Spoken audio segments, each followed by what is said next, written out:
This is the 21st season of Bass Talk Live. BTL is presented by Bass Cat Boats, Strike King Lures, Aftco, Pro Guide Batteries, Spro, Gamakatsu, The Bass Tank, Denali Rods, Beatdown Outdoors, and Sunline. BTL coming at you.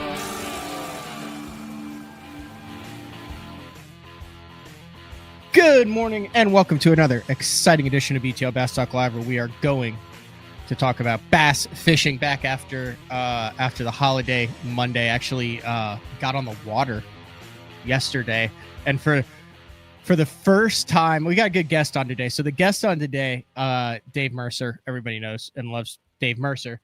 But you know, recently he, like over the past 2-3 years, he's figured out a way to crack the social media algorithm, and that is donning a wetsuit like a seal and then laying motionless on the bottom while smallmouth and largemouth eat a variety of different lures. But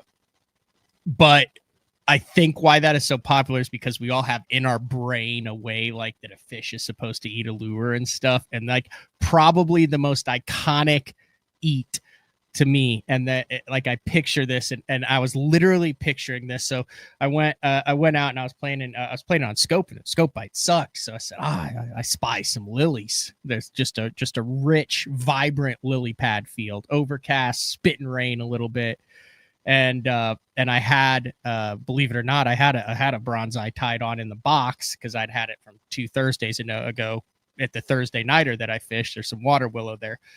I ended up weighing in 3 for 390. That's a fiasco. There's no frog bite there. None of them big enough to get it. But anyway, so I pull the frog out and I kind of get up in the lilies, and it's about 3.5, 4 foot, just real nice, clean, like that real clean water underneath it. And then there's just enough of gap in between these lily pads. There's not a lot of places that have like really good lily pad fields.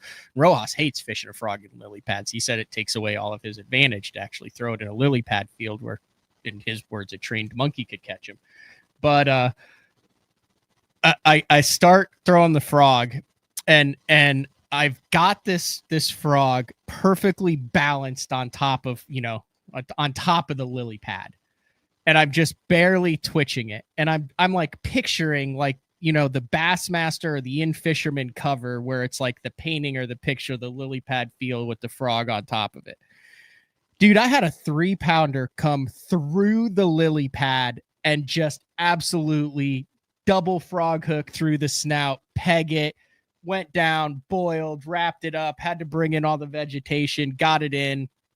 And it occurred to me, it has probably been 5 years since I had a proper blow up in like a lily pad field on a frog. I can't even remember when the last time was, but it was so much fun. It was like one of those things where you're like watching and you're like, boy, that just looks, that Jeff Crete used to always say, like if we saw him in the Elite Series, he'd be fishing. He'd go, you know, I'm not catching any. He goes, it looks too damn good. He always hated fishing stuff that looked like really good. And it was cool. And then I got off and went to a different lake and minnowed for the next 8 hours. So today's guest, Dave Mercer. What's cracking, Dave? Nothing. I want to go frog fishing now. I know. Well, there was a bunch of that stuff at La Crosse, but La Crosse to me was more sloppy, right? Like you had the duckweed and a bunch of mixture, and the guys this was like no slop, like crisp, big green floating pads, but then in between there'd be like, you know, like little sections where you could work the frog, like every once in a while, like 50 feet from where you cast, you'd see like a couple pads shake like that. There's not a lot of that exists in Oklahoma.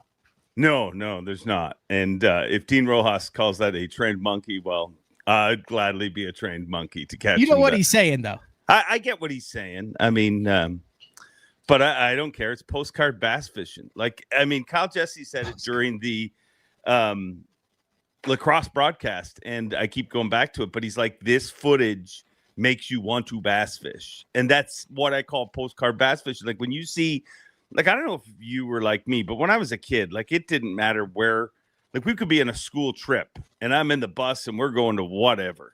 the science center, we pass a pond that has a pad bed in it. And like, to me, that was the most beautiful sight on earth. That's postcard bass fishing. I like the ponds that were all clean, and then like they would be like kind of triangle shaped or odd shaped, and then one corner would have like all of the slop. Like you knew that corner, like you had 3 casts, and you knew they were all 3 going to be magnificent casts. Yeah, that's. I mean, I don't critique it near as much as you, Penger, but that's our relationship. You're did so you much have? more Well, did you have that professional up in Canada though, or you probably had vegetation throughout all of the ponds? Like where I grew up in Illinois, there would be like no vegetation. It'd be like a slick pond, and then the wind would blow all of the junk down into like one corner. So it wasn't like, you know, you're fishing hill milfoil and hydrilla beds, and your ponds are much more vibrant than they are, I'm sure, in central Illinois. We had soybean and corn fertilizer runoff. It's funny actually, because it took till I worked on the Elite Series where I realized the whole world wasn't like that. You know what I mean? Like when we traveled to Oklahoma, and I'm like, wait a second. Why is there no, where are the weeds? Like it's all rock. Like you just realize. And I guess growing up here, you don't realize how versatile this, like literally, if you grow up here, the only thing you're not kind of accustomed to fishing, in my opinion, is tidal fisheries. And that's it. Right. You can fish a lot of weed areas, a lot of rock lakes. You've got kind of everything. There's nothing that really shocks you, except for there's no tidal fisheries. I don't think anybody is used to tidal fisheries unless you grow up on one. I guess, you've got yeah. Some of the West Coast stuff, like the Delta and that type of stuff, and then you've got like that James River and stuff, and then you've got the stuff down south. And if that does, I mean, if you're not on that, I think the tidal fishery is an odd. Like, in your opinion, how many guys like truly know how to run tides? Not just to say that they're running the tide, but like for an actual bite window, like that it actually benefits them, not just being able to use the buzzword "I'm running the tides." Because I'm thinking like a low number. Yeah, it's pretty small, really. I mean, you grow up,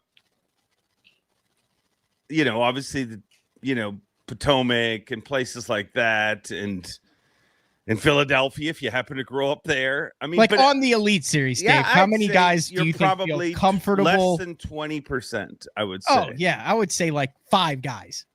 Wow. I mean, Ike, Schmidt, the West Coast guys, John little bit, Cruz. Though. Yeah. Do we have a Delta West Coast guy though on the Elite Series? I think Loberg, a little bit. Okay. He spent a bunch of time there, and I think also Bryant Cody Smith Meyer. And Cody Meyer. Yeah. Yeah. So and that's I'll 6. put Paul Nick in there because there's nothing he can't do. Yeah. Okay. Yeah, you're right. Probably around 20%. So. Man, who knows? Who knows? I mean, we're debating something foolish. I mean, we don't even know the answer to this. What is your difference between? I've also wanted to ask this question, and I've never asked it to anyone. What is your difference between weed and grass? So, like a lot of the northern guys, synonymous, they call it weeds. Well, if you fish weeds down south, it's like, you do that with your Snoopy pole. But a lot of high caliber anglers call it weed up north. Weeds, like I'm fishing the weeds, I'm fishing the weed edge, fishing the weed. But you get anywhere outside of up there, and it's all grass or vegetation. Yeah, I think that's just a term. I think we just have so many different weeds. You can't, there's a lot of places where they refer to it as grass, and all they have is eelgrass, which eelgrass is a great grass. To me, that's not grass. But I mean, we have so many. We have milfoil, we have cabbage, we have just so many different types of weeds. So I think it's just a term for where you live. I mean, there was nothing to piss people off more than, like, what really pisses Canadian people off? Like, there's a percentage of Canadian, if you call a walleye, they're like, no, it's a pickerel. And it makes people, I don't know why people get mad. I thought you were going to say Florida winning the Stanley Cup back-to-back years. No, we're used to it. I mean, it's been a long time now, really. It really has. See, pickerel's always been, to me, small. Chain pickerel. The small pike with the different pattern that just destroy swim jigs and paddle tail swim baits and stuff. Yeah, if you get in northern Ontario, that's a pickerel. That's not a like a walleye is a pickerel. That's what they refer to it as. But people get super pissed, which I don't understand why. Like, I mean, call it what you want. Like, I call them crappie. But when Cajun Baby tells me they're sacolé, I don't get upset at them and say, well, you can't call them that. I mean, that's what you call them from where you're from.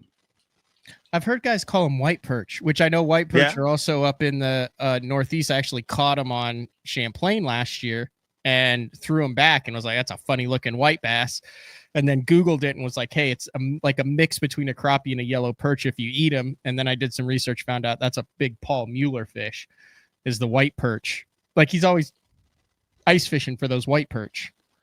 I really don't know if Paul Mueller likes bass. I mean, the last 3 tournaments he's been on stage talking about the other species that he wants to catch. I mean, he is probably one of the best. I mean, he's accomplished a lot bass fishing, but probably one of the best multi-species anglers we have on tour.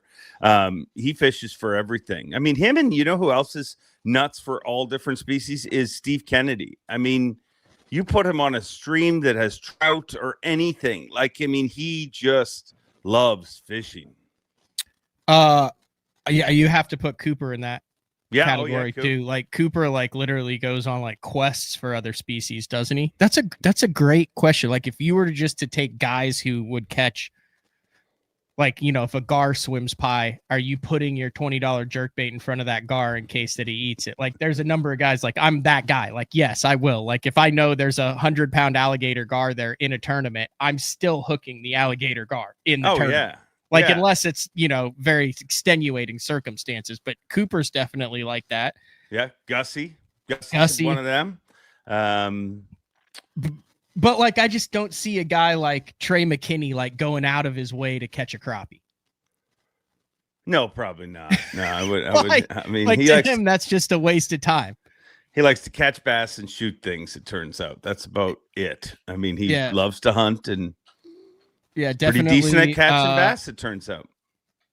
Polinick. I'm going down the list now. Obviously, you've got guys like a Hackney, who a shark or redfish. I mean, don't get him with a good time on that. But I'm talking about like guys who spend their time on other species. Very apropos, as Crappie Talk Live kicks off in a month here on Bass Talk Live, where if you've ever wanted to learn how to catch giant crappie, we're going to go to a lot of different venues across the country as well. Crappie Talk Live. Looking forward to it. CTL. Yeah, Gussie is like that. And dude, there's not a whole ton of, well, they are professional bass anglers, but there's not a whole ton of like guys who are obsessed with multi-species.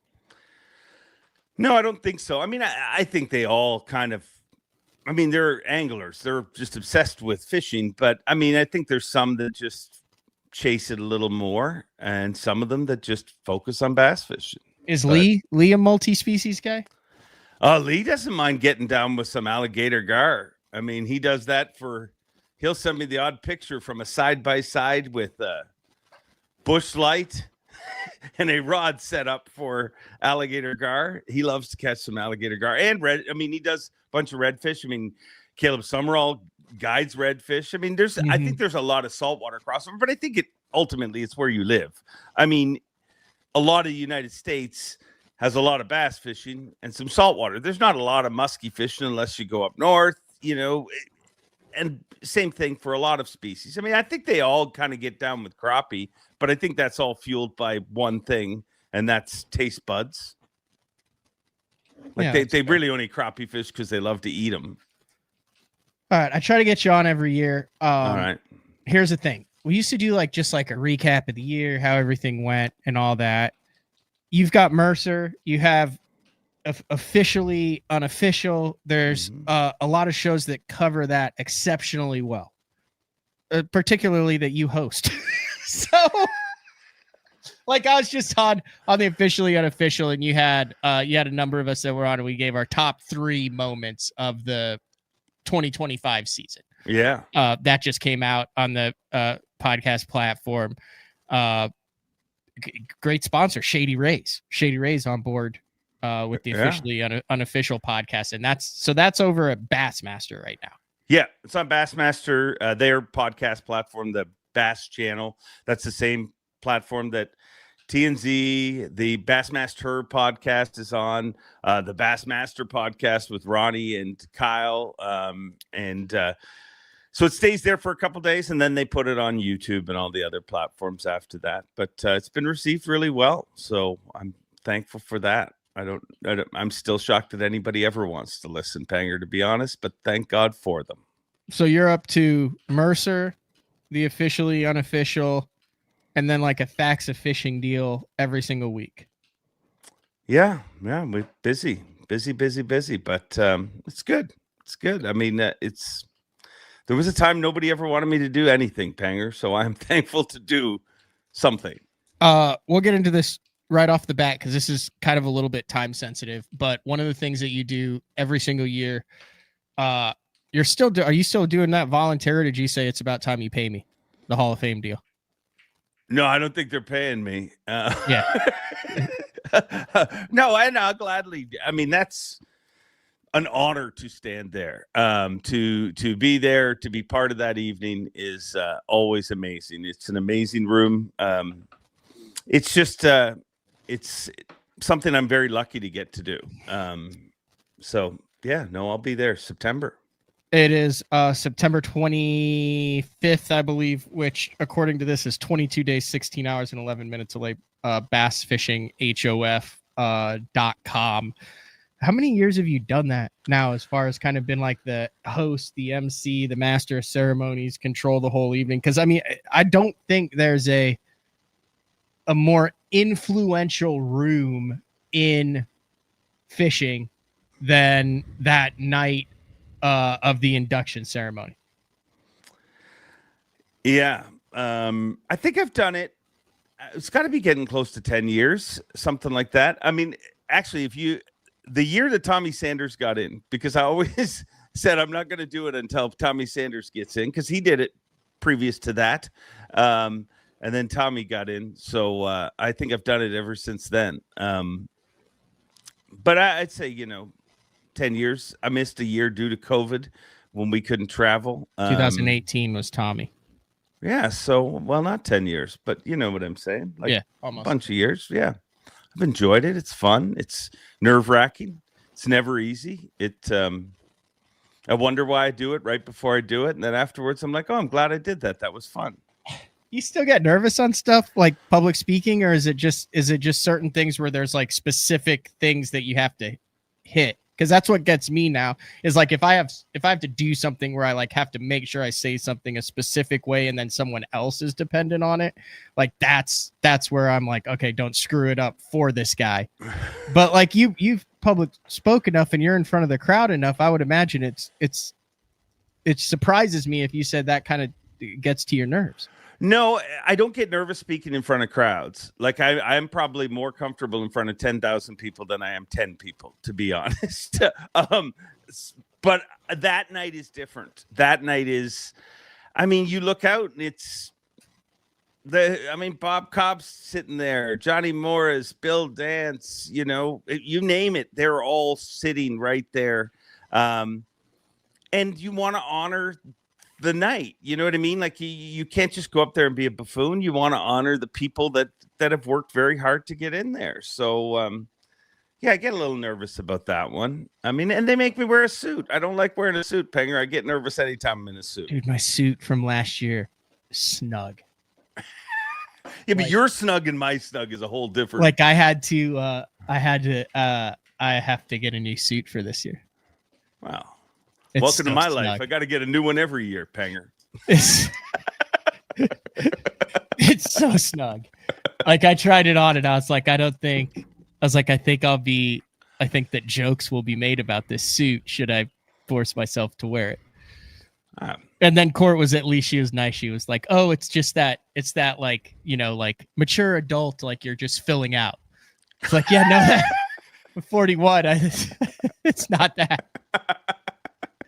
I do want to talk about this. So one of the cool things that they do for the Hall of Fame, they've done it the last couple years, is LureNet has brought together some legends from the sport, regardless of who their hardbait sponsor is. Over the time of that, Bruce Stan, big part of that over at LureNet and Pradco this year.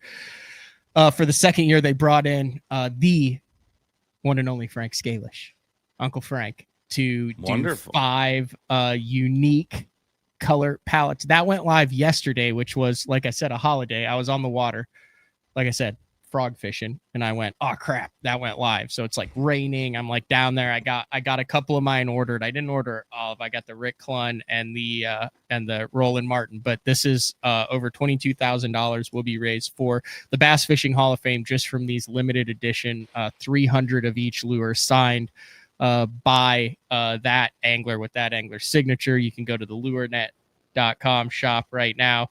You got the spook with Roland Martin, the Hedden Super Spook, the Hedden One Knocker, Green Gizzard with Rick Clunn, and then Frank worked with all these guys for these patterns. The Larry Nixon and the enchilada sauce, which is hilarious to me because Frank tells a story where like Larry was like, yeah, no, I just want a badass red craw. Like that's the most, you know what I mean? Like look at the different like paint patterns. They kind of like match their personalities, right? And then Larry's like, yeah, I don't play that game. I want something I can chuck and wind. I like it. And then the Bill I wish Dance, they had called it Larry Nixon's badass red craw. Yeah. and then even funnier on top of it, Frank, who designed the color and painted it and is like the featured designer. I talked to him yesterday and he's like, yeah, you know, I ordered 4 of those enchilada sauces so I can throw them. And I'm like, wait, what do you mean ordered? And he's like, I really like that color. And I don't like, I'm like, wait, so he's like, oh yeah, no, I paid, but I used the BTL code. And I was like, you work for the company. They're your colors, Frank. Like, I think you could get them. And then, so he's going to be out in Ohio throwing the Larry Nixon, only 300 made of that, the Bill Dance, and then the Hot Gill from Bobby Murray. So there's still a couple of those that are available for the 25th anniversary of the Bass Fishing Hall of Fame. You can use code capital BTL25 at checkout to get 15% off regularly priced items. I normally only talk about this on Thursdays, which is the day when Frank and I bloviate about a number of different topics, but something really cool going on with the Hall of Fame. And like I said, there's still, I thought those would be completely gone, but there's still a couple of them left. Like that's going to go in the studio, like the Peacock Bass one with Roland Martin. That's pretty badass. Yeah, very cool. Did you say bloviate? Yeah, that's like one of our favorite words. God, that's a great word. Yeah. I start using that. Frank uses it. It's to talk at length, especially in an inflated or empty way. It's exactly what you would assume. Like, that's exactly what I thought it meant without even looking it up. When so many people are bloviating, it's easy to dismiss all discourse as chatter. You don't come here to hear from a pompous guy bloviating about his own personal opinions. Oh, that was a bad example. That's literally what people are here for. Quit your bloviating, Panger. Yeah. We're going to take our first break of the show. When we come back, there's something going on in South Africa. I was lucky enough to be like a part of it at the Pan Am Games, which I had no business being a part of, but I was. But I want to get your take on it because I just the Black Bass World Championships going on in South Africa, and there's been for a number of years a lot of people trying to get traction on this. I want to get your take on what we actually have to do to get traction on it because it's pretty awesome. But that's after the break, so just no bloviating now. Just wait 2.5 minutes. Organize your bloviational. Wait, no, that didn't sound right. Or organize. It's BTL on a Tuesday. We'll be back right after this with Dave Mercer from Facts of Fishing. The new Puma STS has been redesigned from the ground up. With the angler, design, function, and performance in mind, nothing on this new offering was compromised, and the only thing carried over from the previous version is the name. Based on the Soft Touch series hull that started with the flagship Jaguar, this new model is nimble and performs incredibly well at all speeds with either a 250 or 300 horsepower engine. Featuring a new 96-inch wide-body footprint, this hull measures out at 20 foot 7 inches in length. Industry-leading design coupled with tournament-winning performance. The Puma STS from Basscat. Feel the rush.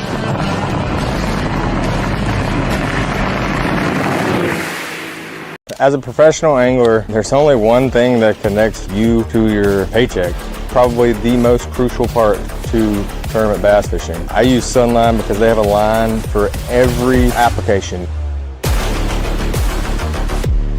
Shooter, FX2, All Might, super light line, big stuff, big sticks. Sunline has you covered. Sharp as can be. Super strong, super durable. Really good penetration. Thinner and stronger. Catch fish after fish.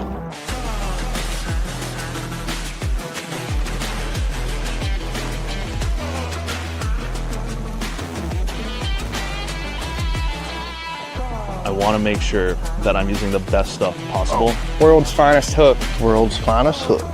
Gamakatsu. World's finest hook.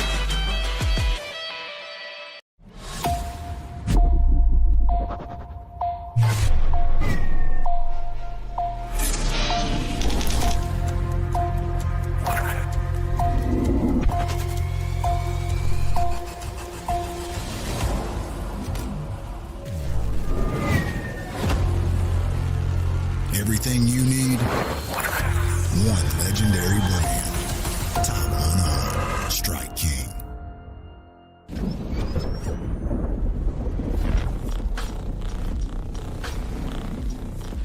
Gear that just plain works. Cast after cast after cast.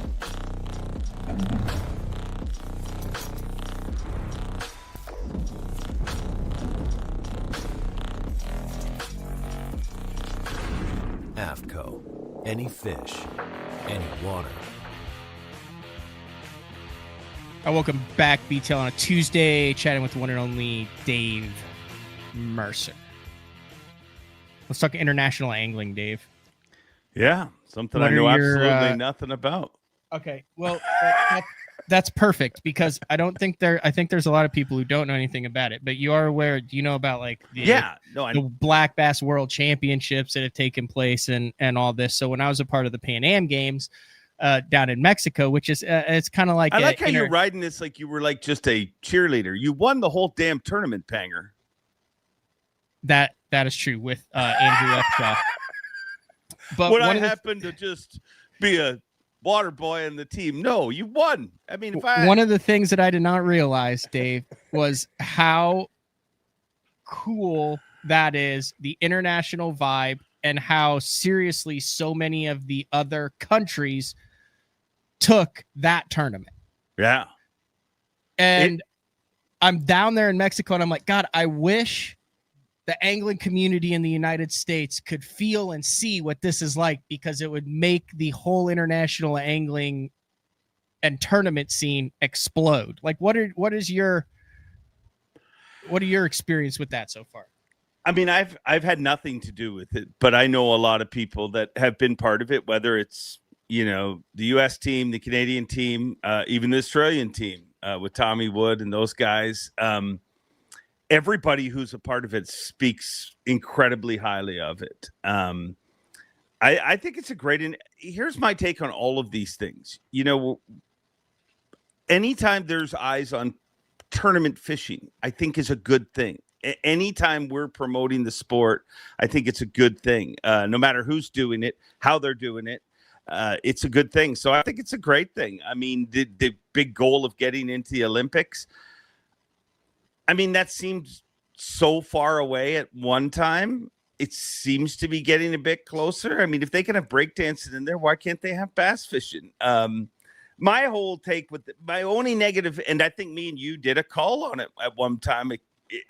And I think my thought on it was there's probably more chance of carp fishing getting in the Olympics than bass fishing, just because you can only bass fish so many places. But the Olympics seems to have taken a new approach where sports can come in and out. They have some sports that are just part of softball in Oklahoma City. Yeah, and it's just part of that. It may not be part of future Olympics, but it's definitely going to be part of that.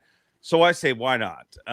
Bring it on. Let's have Olympic fishing. I think it would be awesome. Why do you think that the Black Bass World Championships, the Pan Am Games, from a popular standpoint, as far as people following it, people watching it, hasn't caught on? Is it strictly because of the international barriers and the time difference and the lack of live coverage, or what? Like, I mean, in all honesty, like, Scott Martin has done an incredible job over the past decade as part of Team USA, bringing this to light. Like, I watch all those videos, whether they're in, overseas or up in Canada or down or all that, and then, like, to see how hard he works with it. Like, why hasn't a Bassmaster, an MLF, why hasn't the General said, okay, we want to be, is it strictly just a money deal? What do you mean? Why they haven't? I think like, why is it not a big deal? Like, look at the Ryder Cups coming up, though, Dave. Like, the Ryder Cup here is coming up, and it's like everyone knows what's up. It's a big deal on who's on the team, who the captain's picks are. Kevin Van Dam is the captain of Team USA this year, right here. Like, they had to do the captain's picks. Like, the European side is like big. Like, why is there not more importance put on the Black Bass World Championships going on in South Africa this week? I think generally it's, number one, you're asking for two specific companies that run tournaments. So they're obviously going to cover their tournaments first and foremost. But I think, honestly, as far as spectators go, why you like the Ryder Cup is because there's rivalries. Why you like why you like any of those nation things is because, I mean, dude, look what happened with hockey this past year with Canada and the US and how that exploded because people love rivalries. If you look what the US is doing, and if Canada would do the same thing, and I think Canada is doing a decent job. I mean, they just ran a great tournament in Kingston, but you need the Johnstons on there. You need Gussie on that team. I know Gussie and Coop competed in one of them, but if you had the Johnstons, Gussie, Coop, Eric, I told you before, Luzak's on it this year. The guy's on the biggest tear that I've seen in a long time, besides the Johnston brothers. Yeah, and put them all on the team, because then there's a bit of a legit rivalry. I think, I mean, Carl, nothing Tommy will band Wood, America Dean together than the Johnstons. I mean, they tuned in. That's what I'm saying, though. It seems like, obviously, like South Africa, Mexico, that there's some of them that have their international game together. Like, they bring their A1 guys. They look forward to it. You can tell that, like, this is their Bassmaster Classic. Yeah. How do you get those superstars on Team Canada? How do you get the Carl Jacobsons on Team Australia? I mean, each country does it differently, but, like, I mean, that's a question you got to ask the anglers. Yeah. I know that it costs them money to compete for Canada, which is, you're never going to convince the Johnstons to show up and pay money to compete. So I would assume that's part of the problem. But I also think that that's also part of growth. Like, at one time, if you look at other sports, I mean, that's the dream team, which you're looking at right there in that picture. Mm-hmm. What a group of anglers, an amazing group of anglers.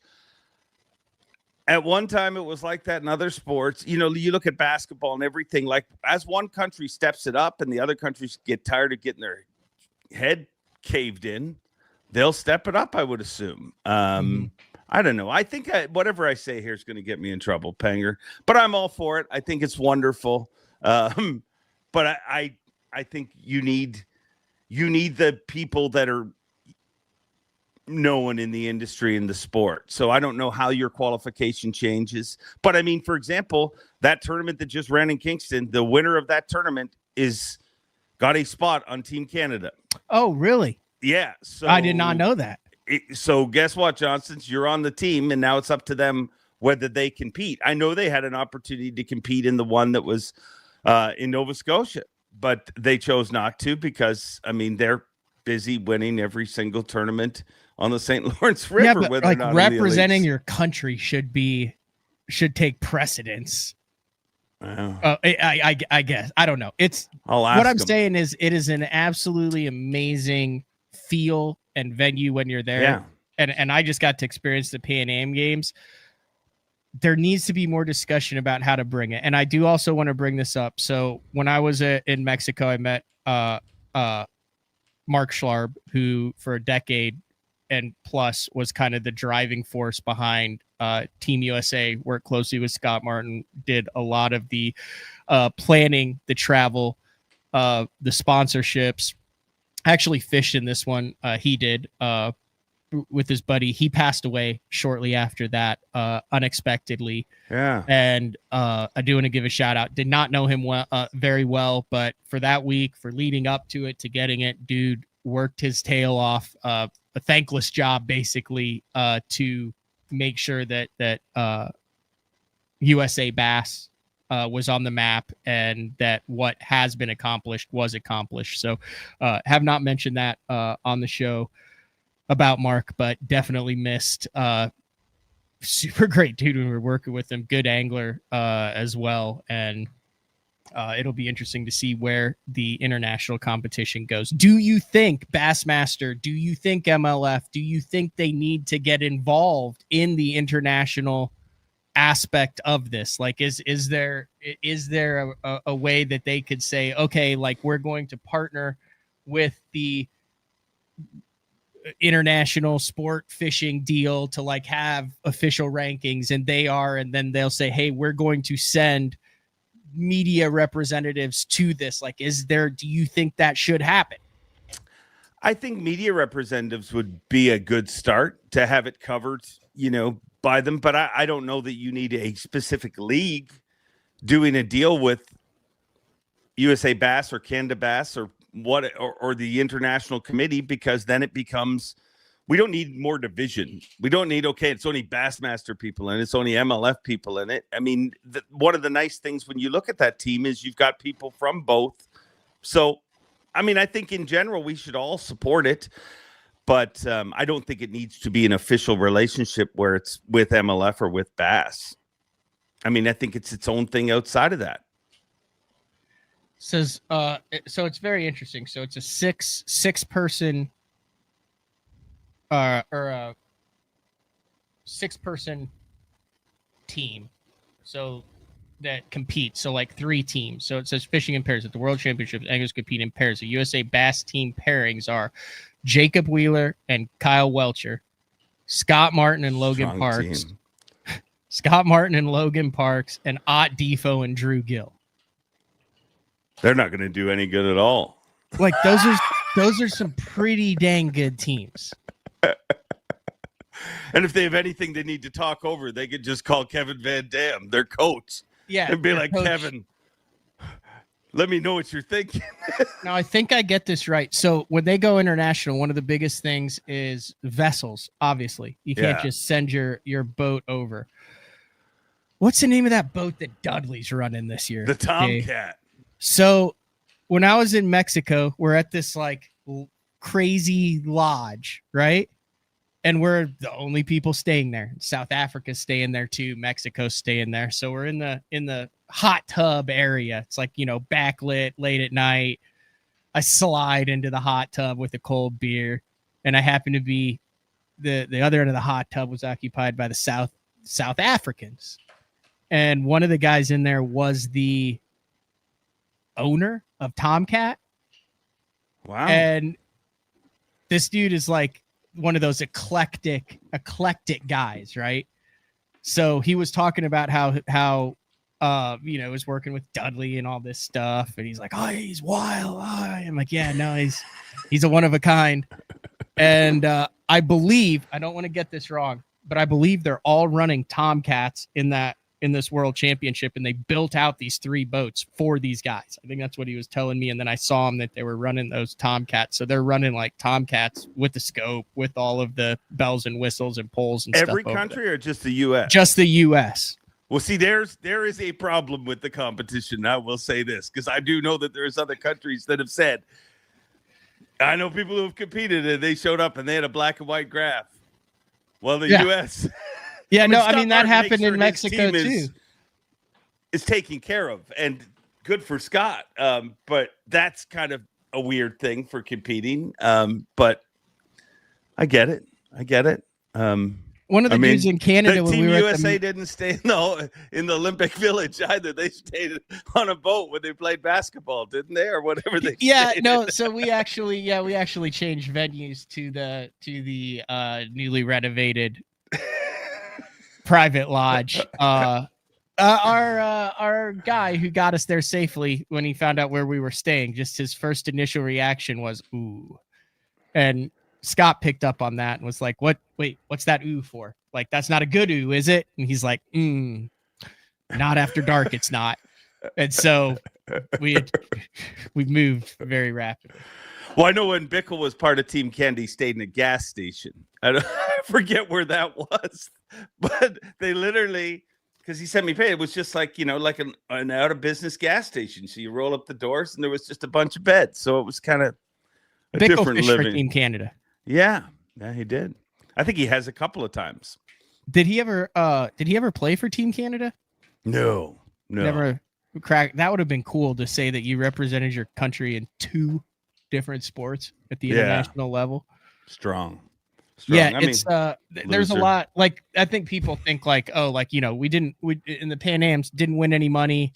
Are like I paid for all my own fuel down there, like I split it with Andrew Upshaw, like I was out that money. Like a lot of the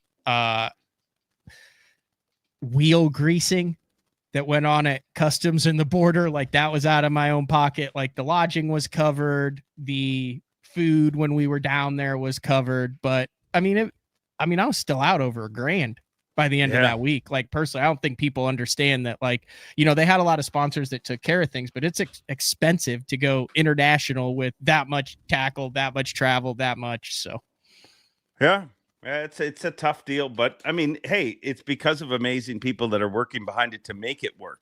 Every country, it's like being part of. Everybody knows that the most thankless job in the world is to be a bass club president. It's that times 100, because you're trying to pick the right people. But it's thank God for those people that put in the work that they do to make that event work. You mentioned the Johnston brothers. Did they win another $50,000 this past week, Dave? Yeah. No, all they do is win. What was that event? I saw it. It was actually run by CISA, which is, I'm going to just throw it out there. I think it's the Canadian International Sport Fishing Association. I think.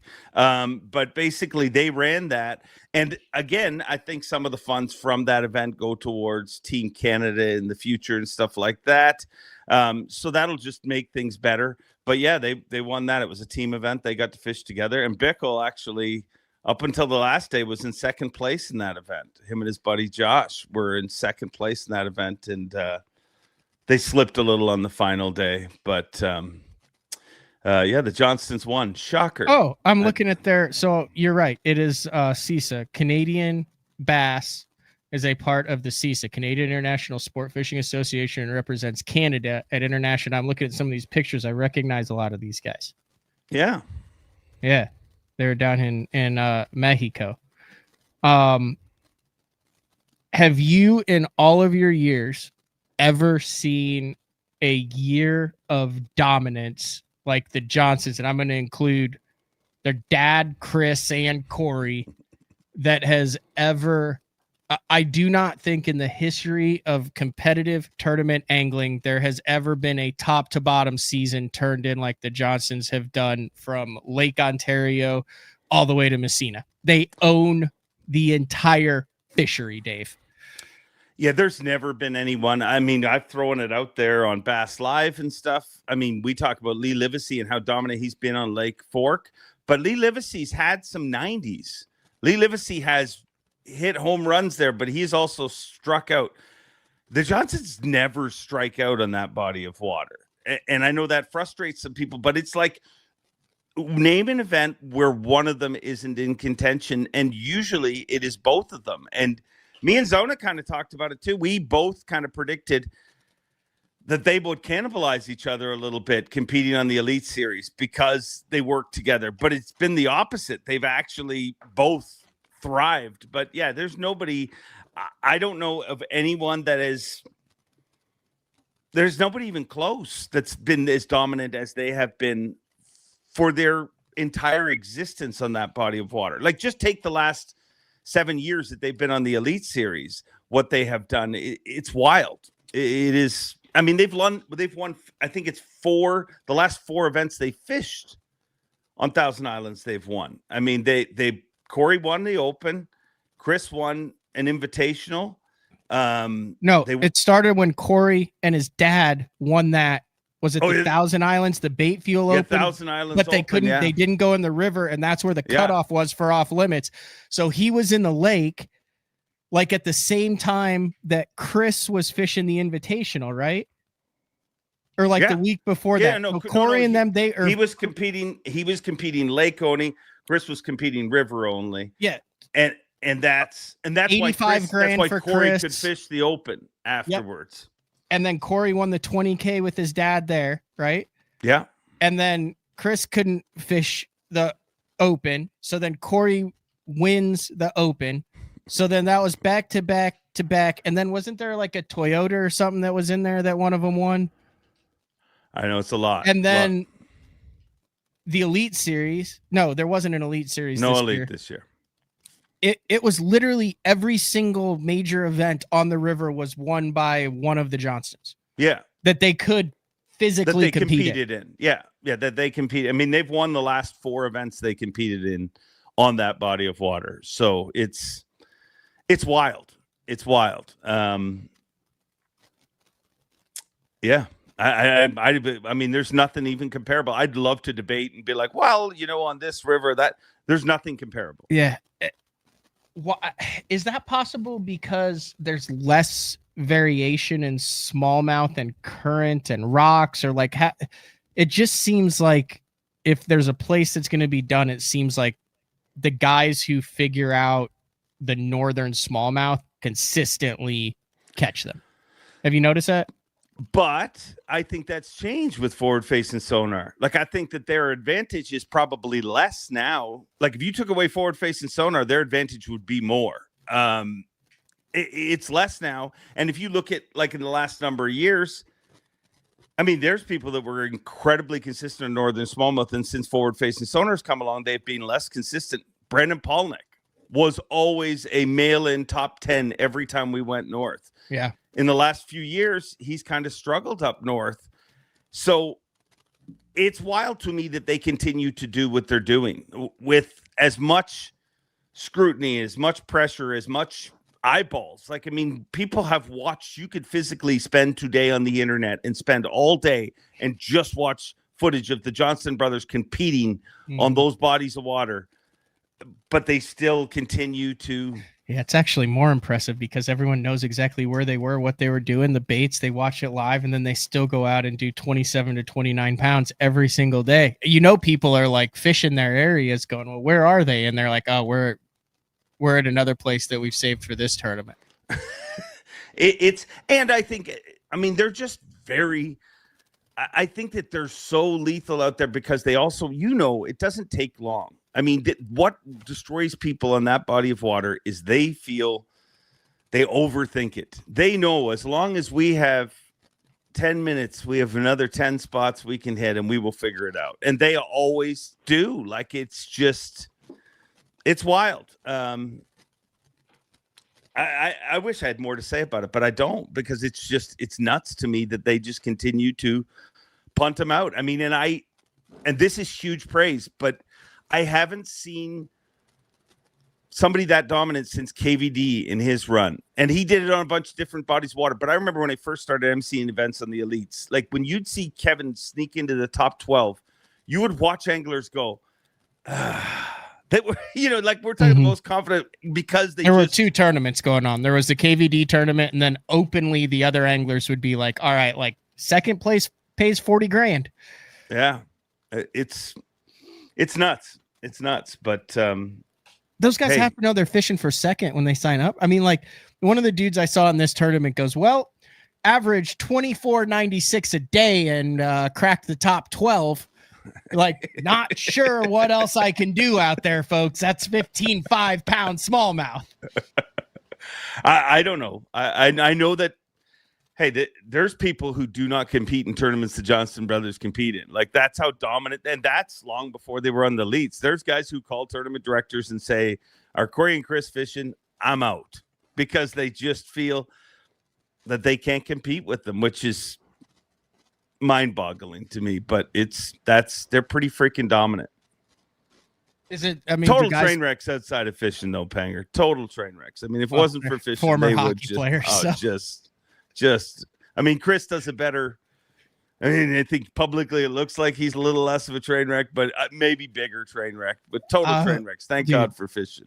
I was talking to another Elite Series guy, and we were talking about like going back and forth between like Canada and the US and all that stuff. Did I tell you this story? And they're like, none of us who actually know them know how they get across the border and back and forth, like both times, like how they get across and then how they get back. Like, just because they just send it. They don't like do anything. It's like every time we like stop and be like, like, you haven't paid this tax fare fee, whatever, in 19 years. But they live for the water, man, don't they? I mean, I don't know personally at all. Oh, that's all they do. And here's the scary thing. I remember Lynn, their dad, competing, and he would always have these two little brats in the boat with him. And it was Chris and Corey who turned into what they are. Their kids are nonstop in the boat. Like, if you see them on the water when they're not in an Elite Series event, their kids are in the boat with them. So guess what? There's 4 more coming. I don't know. We need to figure out what it is that makes them. They're just really. I mean, when you watch them compete, they're just. It's like they don't get rattled. They don't like. The only time I've ever seen Chris Johnston ever nervous was the final day of Angler of the Year this year and last year, because I think that you've got all that pressure on you, but they're. I always say it. Somebody was talking to me about different competitors going into the final day of this weekend's event, and I said straight up to them, and I've said this before, I'm like, they're not going to win. Whoever you're saying is going to win is not going to win, because there's these 2 droids that are put on Earth to take titles away from good, hard-working people, and that is the Johnston brothers. You'll seem like somebody else is going to win, but the Johnstons will go get 26, 27 pounds and seal the deal, like they always freaking do. You think that's you think it's hard for them? Like, do you think they put in work and they're like, oh, our hard work paid off? Or like you said, do you think it's because they were crawling around in the boat from the time they were 6 and their minds were molded and malleable and they've been obsessed with it to where they like in the peace and quiet of their own home or truck are like, this is kind of easy. Like, it really makes sense to them. And they go out and they're like, we're like, I don't understand why there's no one that can figure this out. And it's just because of all those little bits of information from like, could a normal, like a very good angler go spend time on it and compete with them? Or is that something that's like, like you put a kid in skates at 2 when he does things at 12 and 15 and 18 that like you can't teach. Like, it has to be bred into you as you grow up. To me, it seems like that river is intertwined with them as they grow up to where they understand and know things that no one else can. I don't think they think it's easy. I know that because they're perpetually bitching about how much tougher it is, because they also know the river and the lake before, and it is a lot tougher now than it's been. So I don't think they think it's easy. And I think other anglers could do it. But see, what boggles my mind when you really think about it, they should be getting worse. Like in the last 7 years, previous to that, dude, they lived there. They live about an hour and a half from there, but they spent a ton of time out there. They're spending less time on that river and that lake than they ever have in their entire life in the last 7 years, because they're competing on the Elite Series. You watch every single Elite Series competitor that is super dominant on a body of water. They join the Elite Series and their dominance tapers off because they just aren't on that body of water anymore. Their dominance should be tapering off, but nobody told them. Somehow it's not happening. So I don't understand what they're like. It's there's really, I wished I had an answer. I wish I was like, Panger, they got this, dude. I think it makes sense. That makes sense to me, Dave, because like a place like that on the river, you have longevity fish, the biggest healthiest, like the biggest fish are going to always access the portion of that fishery that it makes the most sense for them year after year after year. There's a reason they're there. So those guys, because of the decades that they have, they know where the biggest fish live. It's a massive, vast fishery with a lot of A+ spots. But if you're able to know where the A++ spots are and now actually target them, like you're actually fishing for the biggest fish, and the productivity of the river protects itself because there are so many other places you can catch 5 and 6 pounders. Yeah. And I think that the most lethal anglers out there are the anglers that know it's going to happen, that know they're going to catch them. Like, that's why KVD was as lethal as he is, because KVD is one of the most confident humans ever in everything. And he always feels like he's going to catch him. The Johnstons have in their life, like, I mean, a handful of times they have not caught him there. So they just assume, like, no matter what happens, when other people get rattled and start running, they will just keep knocking on doors, and this is going to happen. And it always happens. They know more areas. They're very good at that way of fishing. And they're scoundrels, really, a lot of people would say. I didn't say that. I don't think you can be well balanced. I'll ask him straight up. I'm recording with him right after this. I'll ask him straight up, does it feel easy to you at times? But I bet you he'll say no, because it never is, like that's also the truth. Big bags from that body of water, it seems easy at weigh-in, but it's never easy, to catch 25, 26, 27, 30 pounds of smallmouth bass is never easy. Yeah, Lusick said I think he had 6 bites that day. He Yeah. had like 31 and a half. And he said like 2 of them were like gifts from above, and then the other 3 like super grinded for. And then he said he dumped like another 7 that would have given him a little bit more. Wow. It's a wild place. I really have given you no information on them, but I wish I could help you more, Panger. I don't know why. They're just freaking freaks. No, I think that helped a lot. What else you got? I know you got to record for that after. I just wanted to get you on and also, mainly talk about that Hall of Fame. That's a really cool event. I think you can still buy tickets for that on the September 25th. If you're a bass fishing fiend, if you are obsessed with the history of the sport, like, it's not like a place to take like your wife and kids to. If you're just a casual fan, they're going to be like, this is really, but if you're like, if you're into it and you're like, my God, like you understand like the history of the sport and stuff, like it is the one night that's worth $150 ticket. Yeah, it's incredible. Like, and you get to talk to, like, sure, you can meet KVD at the Bassmaster Classic at different events throughout the year. You can meet Roland Martin. You can meet any of these guys at different things, but you're meeting them in a really casual, fun environment. You're meeting them somewhere where they have time to talk, where they, and hey, it's cool. It's just a great, it's similar to the feeling that you say about competing internationally. I think I feel about that event. You go to it every year and you leave it more excited than when you went to it. Like, quite often you're excited to go to something afterwards. You're like, I was okay. But every time I go there, I'm like, I forgot, I had a great time talking to so-and-so, or you just have those moments. And last year I got to speak to a bunch of people like that bought tickets and just attended. And every single one of them is like, man, this is the best night I've had an opportunity to be part of, just because, and you get to see them you get to see KVD run around and try to get people to bid on silent or live auction items and stuff like that. Him and Davey Height yelling at the crowd. And it's just a fun environment. It's a celebration of the sport, which is a lot of fun. Very cool. Officially unofficial on Bassmaster.com. Yeah. And then on the Bassmaster YouTube stuff. Mercer every single week on the Facts of Fishing platform. Dave Mercer's Facts of Fishing. And then how many years was this for the Elite Series? You came on when Kevin won, so what, 2010 or 2011? 2011. 2011. Yeah.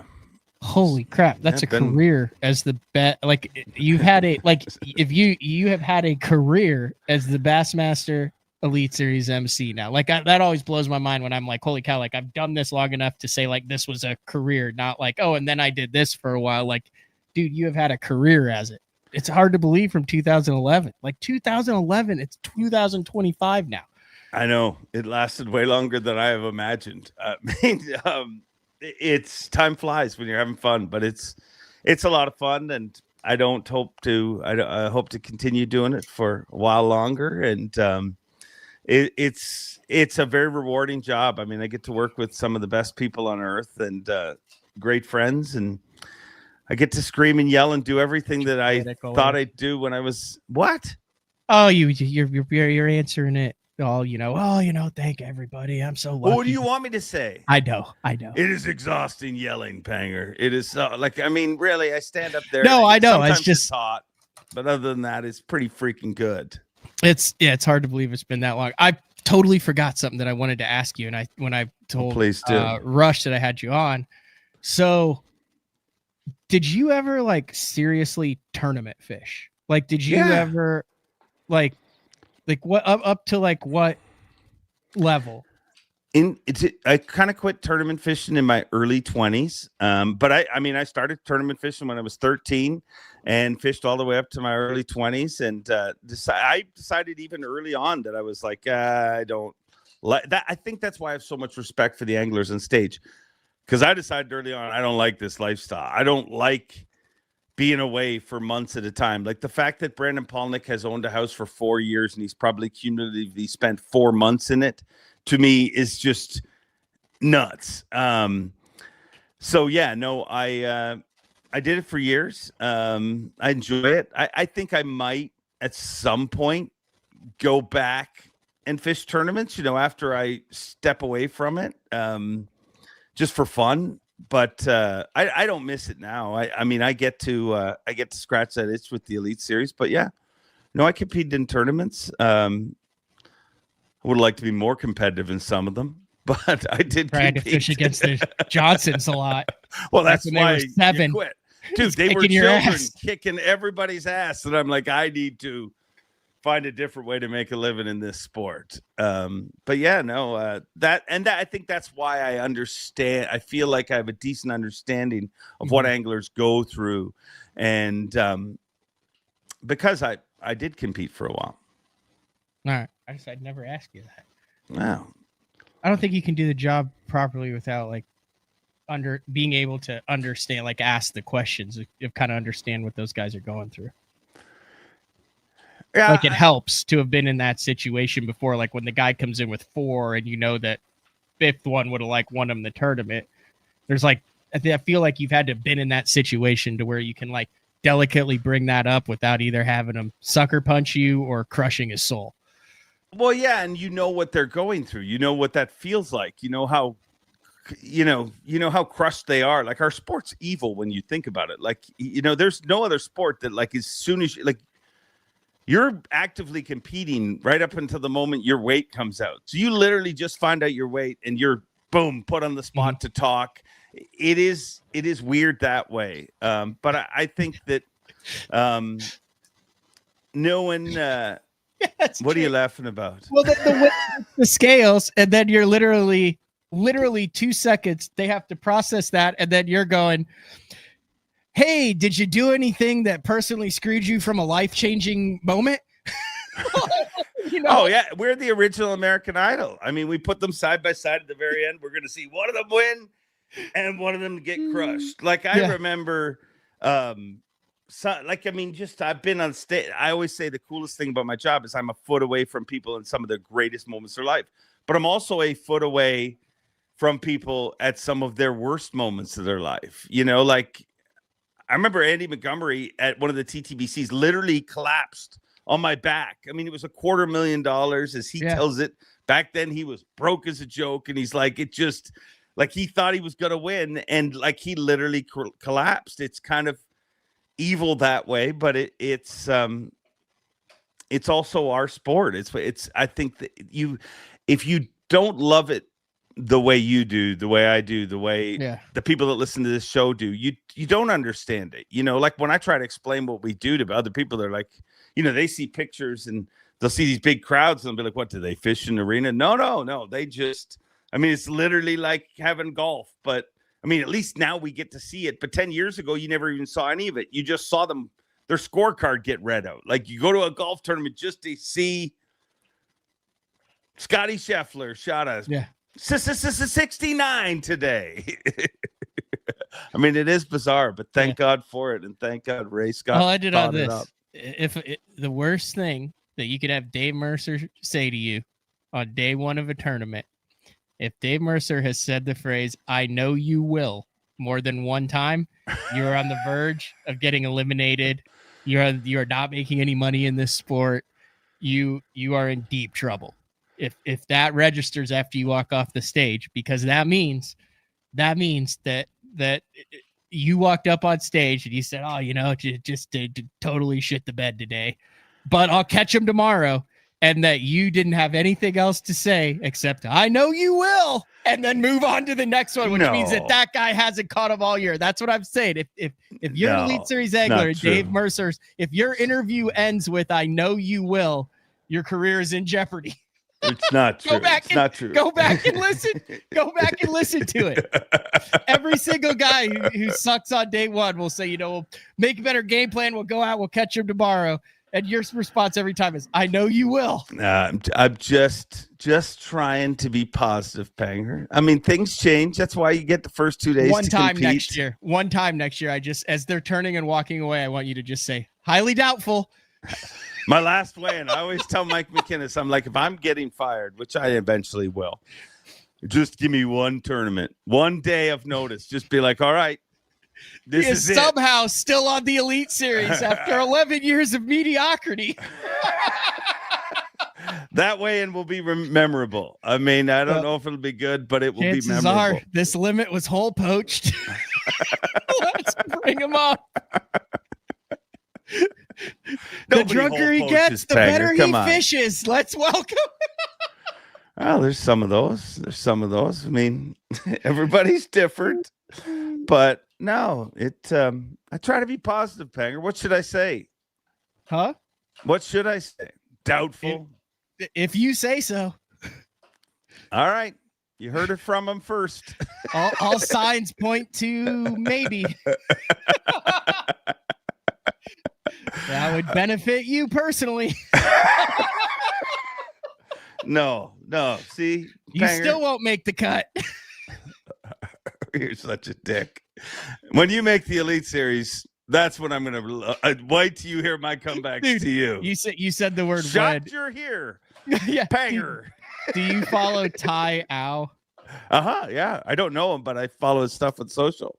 I need to find it on here. Okay. Did you see what he just posted? Evidently for Motivational Monday. Evidently not. He posted this Motivational Monday. Just because you'll never give up doesn't mean you'll ever make it. But it means if you will never give up, that doesn't mean you won't. Like, I mean, the opportunity to make it is always still going to be there because you keep going, right? Yeah, but just because you never give up doesn't mean you'll ever make it, Dave. I said, I responded. I said, I tell myself this at the start of every season.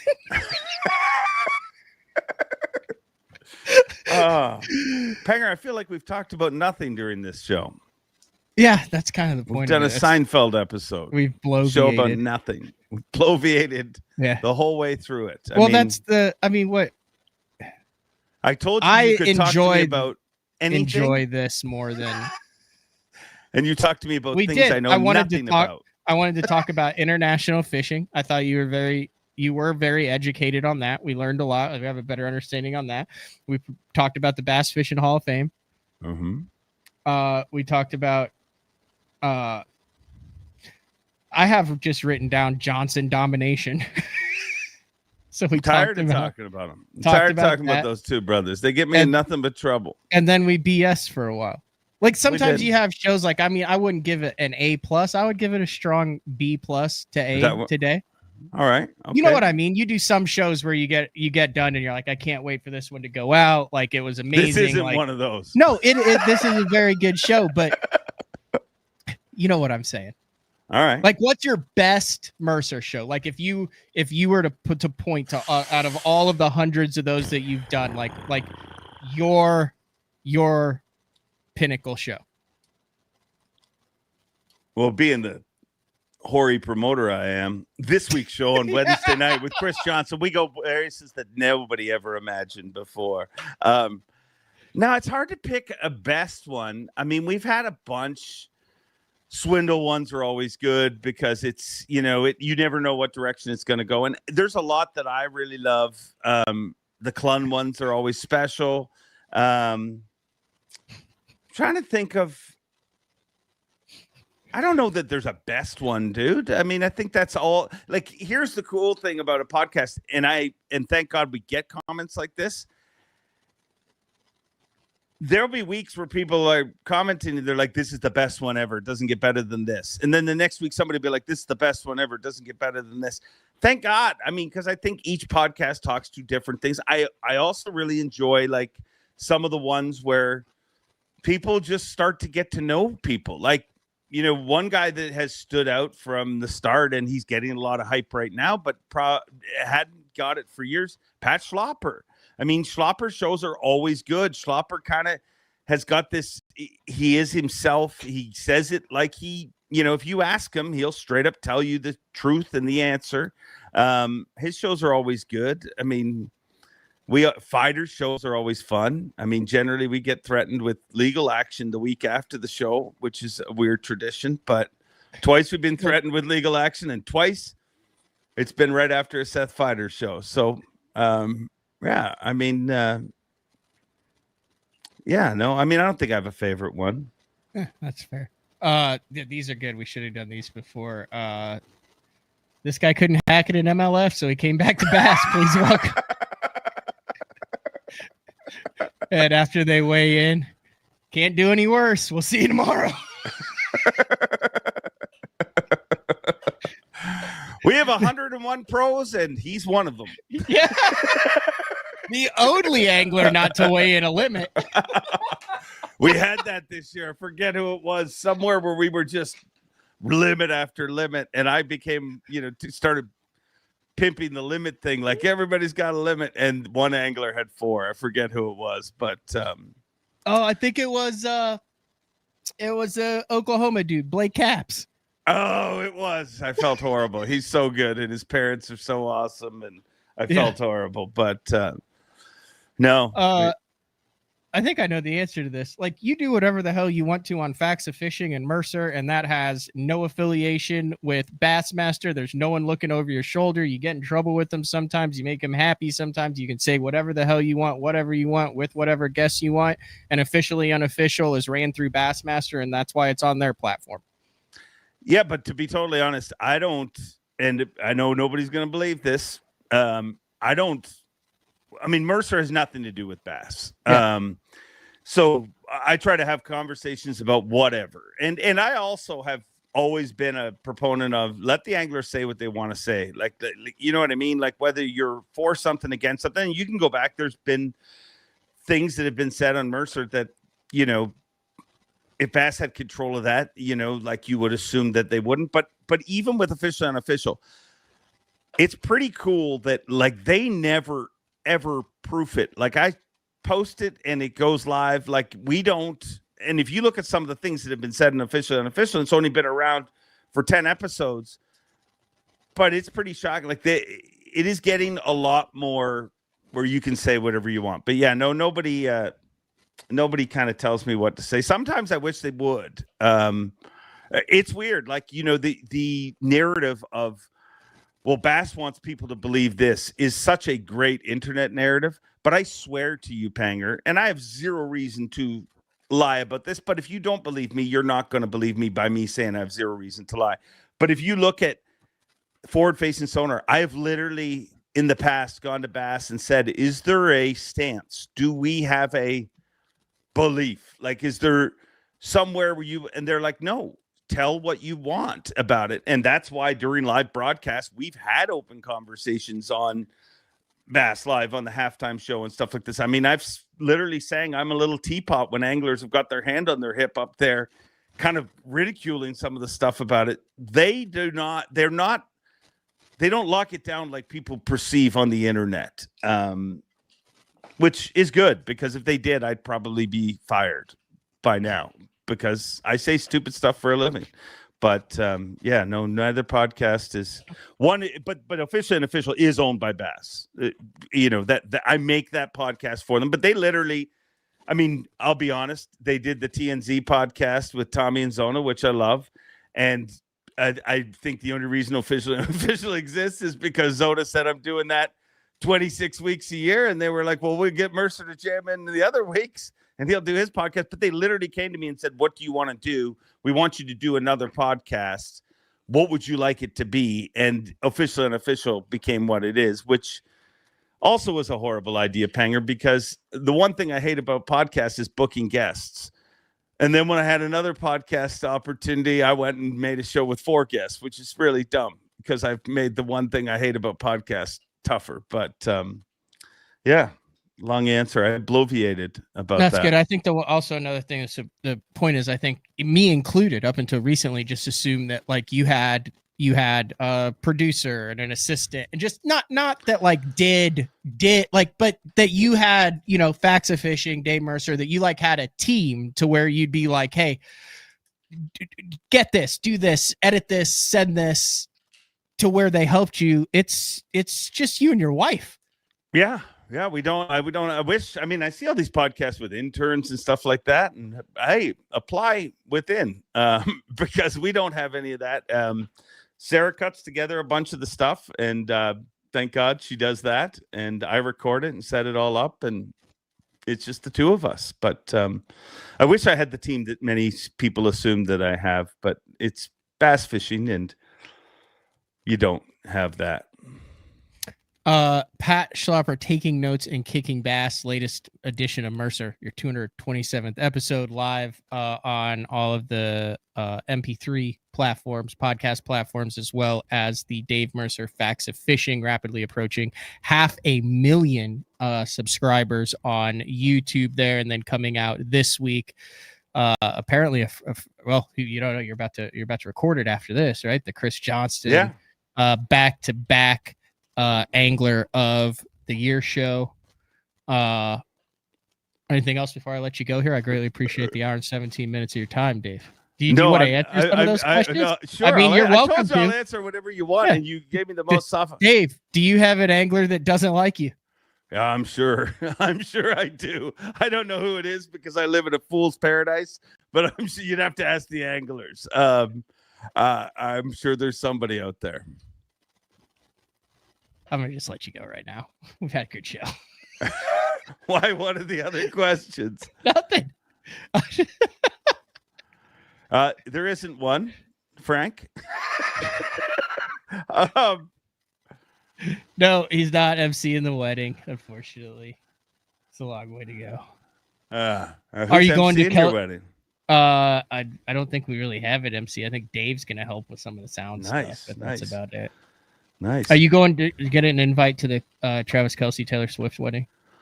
Oh, probably. I would assume Tay-Tay's got me on the list. I'll be all about it. We'll do a podcast live from there.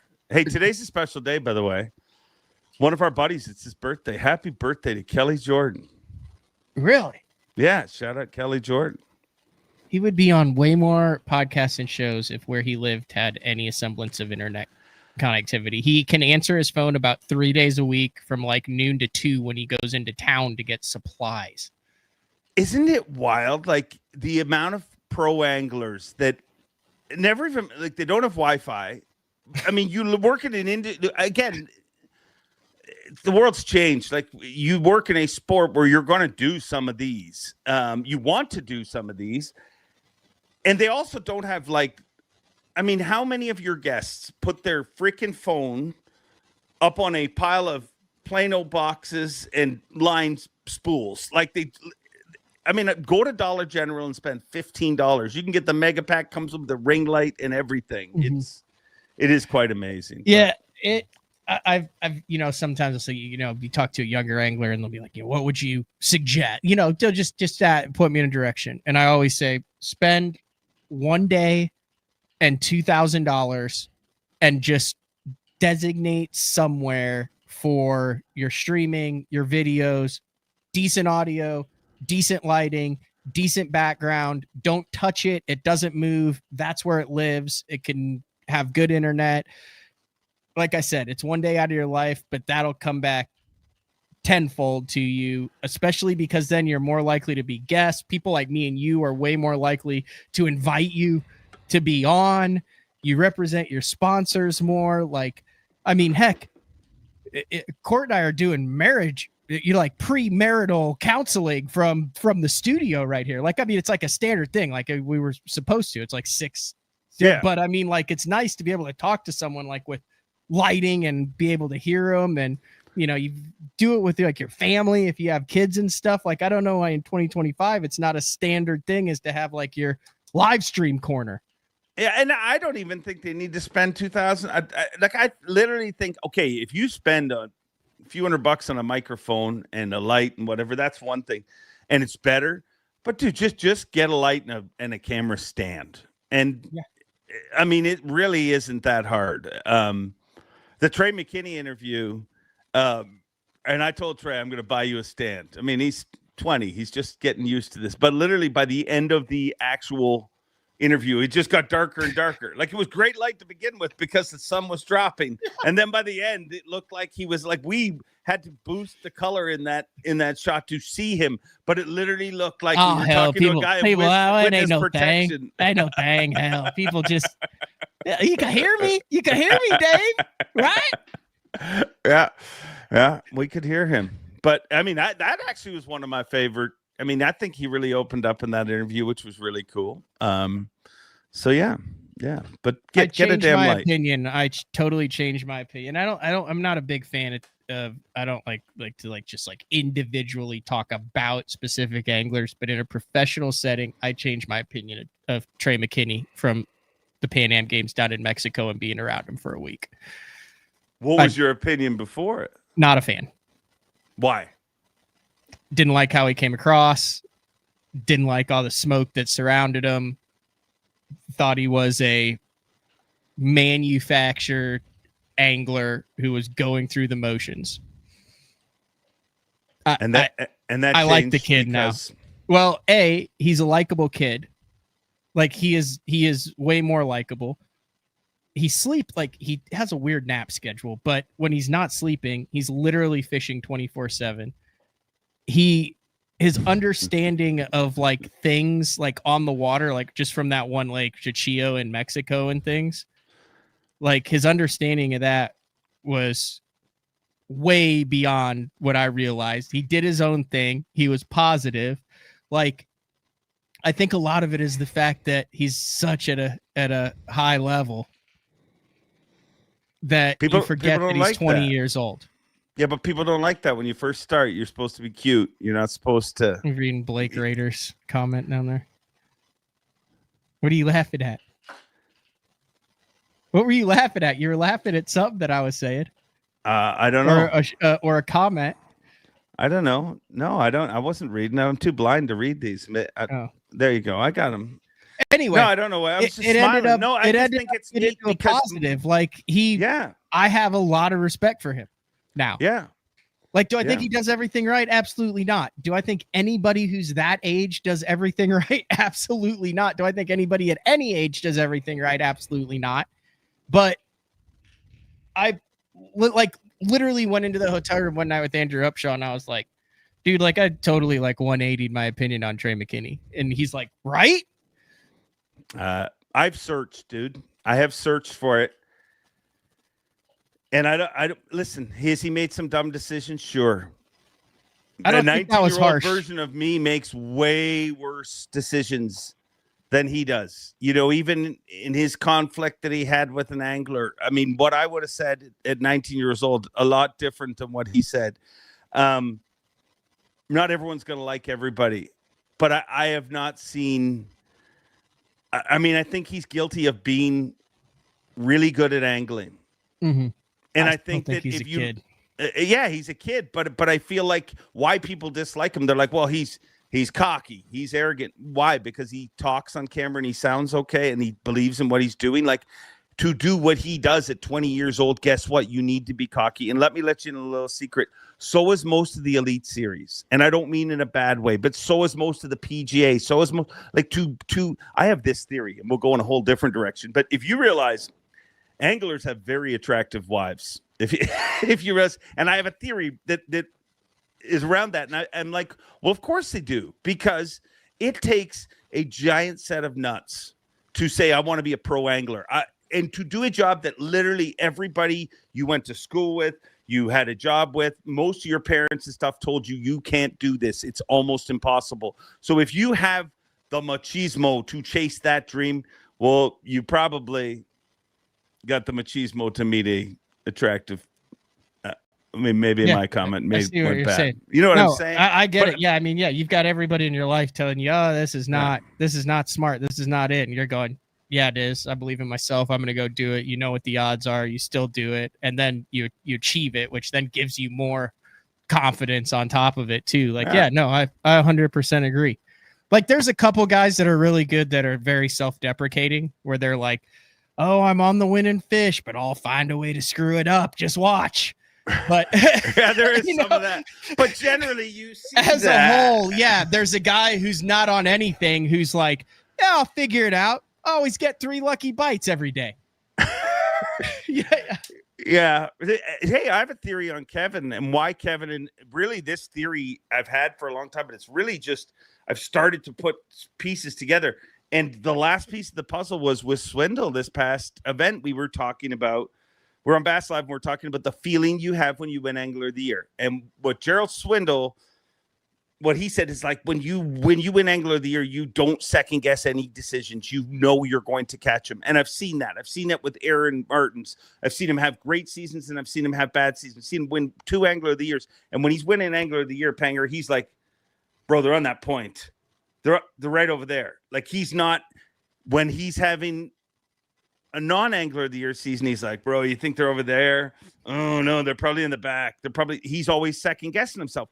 So to run at that high level and win Angler of the Year, all anglers are like that. But Kevin Van Dam lives in that world. Mm-hmm. And to everything, like, I literally have been on vacation with him. Like, Kevin's approach to things is always the right way, whether it is or isn't. Like, when I've been on vacation with him and he's told me I'm building a fire wrong, we're making s'mores, and he's like, Mercer, you're building that wrong. I mean, you need to, the log should, and I'm like, but we have fire and the s'mores are being made, Kevin. I don't think it's, no, it totally could have been different. But he believes that. And I don't mean that in a bad way, but if you take that level of belief, that's why he was as dominant as he was, because every season was an Angler of the Year season for him, because he always believed. Like, you never say to Kevin, where do you think you're going to catch him? And he'll be like, they might be here. They might be there. It's just like, oh, they're going to be there, Mercer. Of course. They're going to, right. They'll be like, when he won the final Angler of the Year that he won at Bass, his 7th Angler of the Year, that day we were covering him. We did coverage of him the day before, me and Overstreet. So he says to me the next morning, he says, are you going to be covering me again today? I said, yeah, we're going to cover you. And he says, well, be quick. I said, as soon as takeoff's done, I'm going to jump in the boat and we're going to go. I said, you're going to that same spot you started on. He was on Wheeler. And he said, yeah. He said, but be quick. He says, I'm going to catch 17 pounds, seal the deal, and win Angler of the Year. And I kind of laughed, and he gave me the wink, right? And whatever. So we go. Takeoff is done. Overstreet is on standby. I jump on the deck of the boat. We follow him. We catch up to him right as he's pulling into that first area that he had fished on day one. He pulls in. Ott Defoe, this is Ott's rookie season. Ott is sitting. It's a water spill well on Wheeler that he's fishing. Kevin fished that the first day. Kevin could have big brothered him. I mean, it was Ott's rookie season. Kevin had Angler of the Year on the line. Kevin didn't do any of that. He went and took off to a next spot. Went to the next spot, and there was 3 boats on it. Went to spot number 3. Didn't get into a disagreement with anybody along the way. Like, as I'm watching this, I'm like, I would have yelled at Ott and told him to move and this, that. You know, you think of how other anglers would deal with it. Went to his 3rd spot, caught 17 pounds in 15 minutes, and won Angler of the Year. but never you look at how different anglers deal with that. They'd roll in, they'd be like, oh, there's someone on my area, it's all falling apart. Kevin lives life in certainty, and that's why I think he's as dominant as he is. And maybe that also explains why the Johnstons are as dominant as they are on that body of water, because they live life in certainty. They never think it's not going to happen. 220 top 30 finishes out of 314 tournaments, and half of those were 250 to 400 boat tournaments with that first half in the invitate, like all the, they'd had those top tournaments like back in the 90s and 2000s, and a quarter of those were boater on boater draw, where he didn't even get to select it at 220 times out of 314. Now it averages out a little bit if you take in the 28 classics that average 50 boats and then 2 years of the E50s, but I don't see, do you see Trey ever having a down year? Like, I don't see Trey McKinney having a down year. I could maybe see a top 10 or 20 in the Angler of the Year, but like, dude, you watch that guy fish, and like I said, after I got to know him a little bit, like, I mean, that's superficially. I mean, we're not sitting there like, talking life, but I could see him having 20, 30 years of insane consistency. I think it's too early to put that on Trey, but I how can you argue with that? I mean, the worst he's finished for Angler of the Year is second. The best he's finished for Angler of the Year is second in 2 years on tour. In both years, year one, he had bonehead moves both times. Yeah, and then year two, he finished 89th or 97th, whatever he did down in Florida, and he had to recover from that. So I don't see him having those, but I mean, I think it's early, and I think like every single athlete, I remember years ago watching an interview with a bunch of veteran golfers talking about Tiger and his way up, and they said, wait till he has commitment, wait till he has family, wait till he has things. All of these things are going to pull you away from the water. All of these things become a challenge, and we'll have to see how Trey deals with that. But dude, on paper, Trey McKinney is, I don't see him having a bad, like, I mean, it's pretty amazing. I mean, who would say, like, I mean, how can he have a bad, like, if you just look what he's done so far, it's pretty incredible. Yeah, like Wheeler will never have a bad year at MLF. Like, I mean, he's in the groove like that. Like, he's good for as many more years as he wants to go. Like, has he ever had a bad year? No, that's what I'm saying. No, like, he's in that KVD deal where, like, you don't have down years. Yeah, which is what makes Trey's start even more amazing to me. Like, look at Wheeler. Wheeler started, I mean, he won the All-American, and that was kind of his breakout. Mm-hmm. But he still had, you've seen his career. Yeah. Trey up. Just started at the top. But also, like, I mean, like, dude, like, there's, like, Trey has been, like, built, like, with what he's done with the coaching and the tournaments at Illinois and all that. Like, it's not just like, like, this is not like a fluke that you've got a 20-year-old that's back to back. Like, I mean, it has been a very intentional, systematic, just like you would do, where you've got, my buddy Juice from Juice's Jigs has a 6-year-old. There are kids on a 6-year-old baseball team with swing coaches who come to their games because they go have swing coaching for their 6-year-olds outside of the game. Yeah. So you can't say that it's a bad thing in fishing. It's the same, that same high level approach. And you watch, if you Google, there's videos of Trey when he's 12 years old, fishing with Andy Morgan, fishing with Dan Moorhead, fishing with a bunch of different pros. And he's doing a YouTube series or TV series at the time. And it was, I think it's called Building the Future, or, Building the Next Generation, or whatever. And you listen to the questions he asks, and you're like, well, of course he's this. Mm-hmm. He's literally 12 years old, and he is blistering these guys with questions. And they're giving him all the juice, and he's learning with them. Like, but again, that is no different. What he did, they did personally. What's the difference between what Easton went through in college and what Tucker went through? You know what I mean? In different places like that. It's marketing wise, it's got a different spin on it. But I mean, Trey never went to college, but he went to the College of Fishing by learning from different coaches, and you're seeing it. And I think, as much as people don't want to admit this, whether you love forward-facing sonar or hate it, this got nothing to do with this. It's an evolution of the sport, which we see in every freaking sport there is. I'm a big MMA fan. When I first started being a fan, you had guys who were punchers, you had guys who were wrestlers, you had guys who were, jiu-jitsu and different things. Now you have MMA fighters that learn to be MMA fighters from day one, and they learn all the pieces. And I think that's what we're seeing. We're seeing the sport evolve. You've seen it in hockey. I remember fishing a Pro-Am with Steve Larmer years ago, who, was the NHL Iron Man, had a great career. And I remember he said to me, he said, the NHL's not what it used to be. And I was like, well, how can you say that?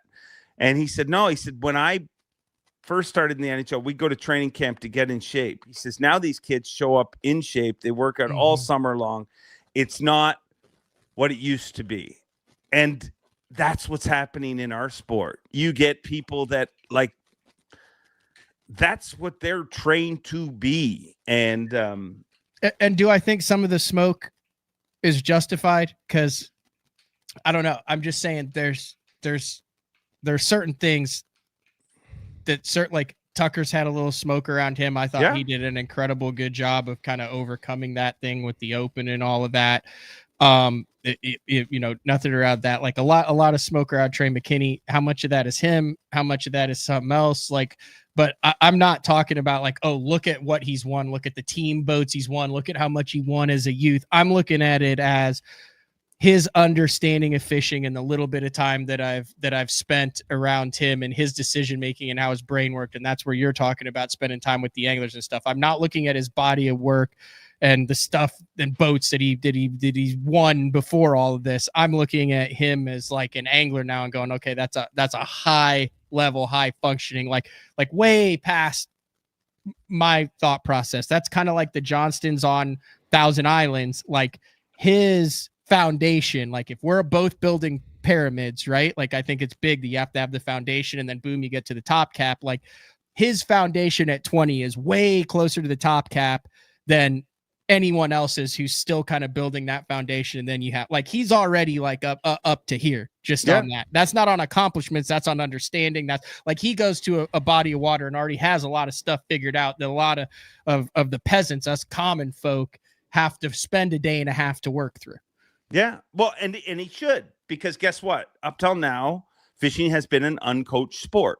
Now it's not. Now you have coaches. You have coaches, whether it's collegiately or whether it's Rick Cheatham, who fished with Trey and basically was his coach on the way up.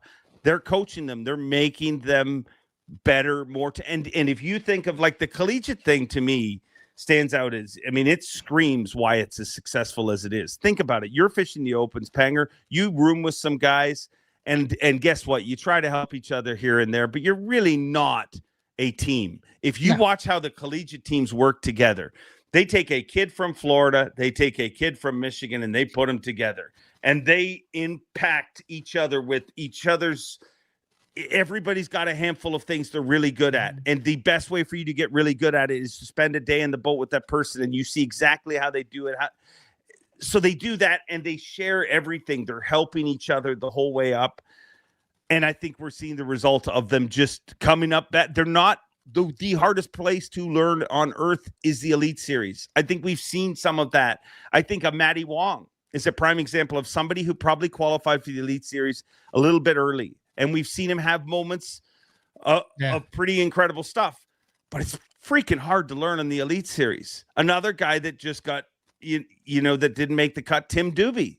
It's another guy who I've watched, and I'm like, this guy's he's gathering the pieces, but he almost got there too soon. But if you go to college and you learn like these young guys are learning, there is somebody helping you the whole way up. Just how to, just think of, Panger, if you could turn back the clock and fish tournaments 5 years ago with what you know now, how much better would you do 5 years ago? Yeah. And that's what these kids are getting. Immeasurably. Yeah. It's wild. It's wild. But Yeah. No, I 100% agree. Like you take, and then you have all those resources too. You mentioned you take a kid from Florida, you take a kid from up north. Now you can have that kid from Florida who then goes up north, and now you have your partner's resources, all of his resources, your learning curves cut in half. So now instead of qualifying through, the 4 opens where you've never been up there in your life, and you go up there and you're like, my God, there's current on the St. Lawrence River.